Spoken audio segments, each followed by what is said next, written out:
Bonjour à tous. Donc là, cette fois-ci, c'est une vidéo parce qu'on me demande régulièrement comment je peux nettoyer et purifier ma maison moi-même.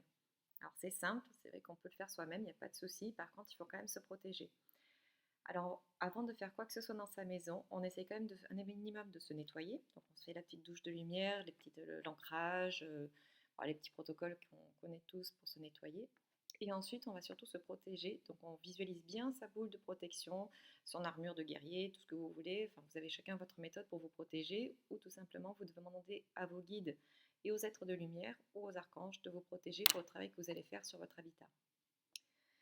Alors, ce qu'il y a de plus simple pour déjà nettoyer la maison, c'est la sauge. Tout le monde peut trouver de l'encens de sauge, la faire brûler en feuilles, la faire brûler en encens, en cône, ce que vous voulez, ce que vous trouvez. Donc, c'est vrai que la sauge est très très bonne purificatrice. Ne pas oublier aussi d'aérer, donc d'ouvrir les fenêtres quand vous faites ça pour que les énergies négatives puissent sortir de votre maison.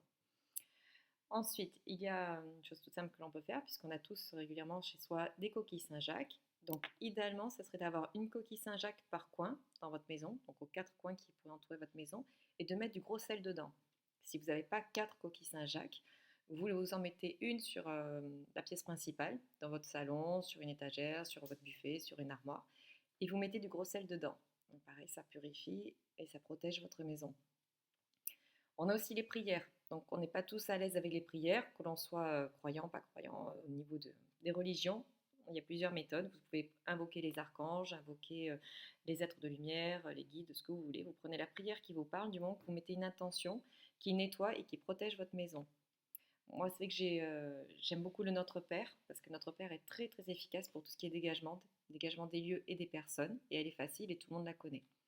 Et il faut réciter la prière 3 fois et surtout y mettre l'intention et d'y croire. C'est ce qui va faire la puissance de votre prière, c'est de trouver les mots qui vous parlent, qui résonnent en vous et qui font que vous allez y croire. Réciter un texte pour réciter un texte, parce on vous a dit, oui, c'est ça qu'il faut dire, ça sert à rien. Il faut qu'à vous, les mots vous parlent, ils fassent résonance en vous et que vous y croyez.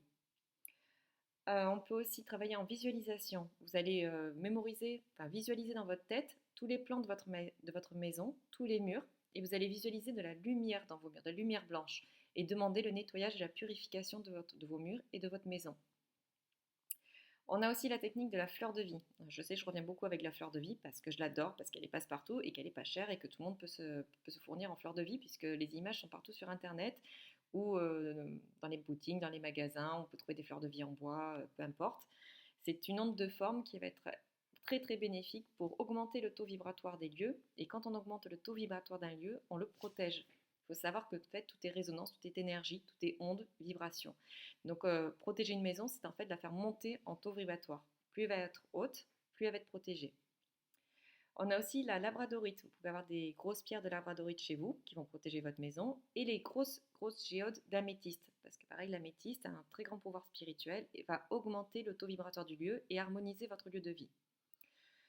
Donc voilà, donc c'est des petites astuces qui sont à la portée de tout le monde pour pouvoir nettoyer, purifier votre maison.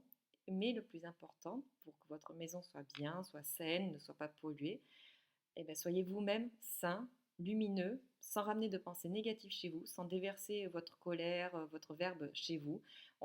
Parce que dès qu'on se dispute, dès qu'on a de la colère en soi, dès que voilà, on a certains mots dans la maison, les murs s'en imprègnent.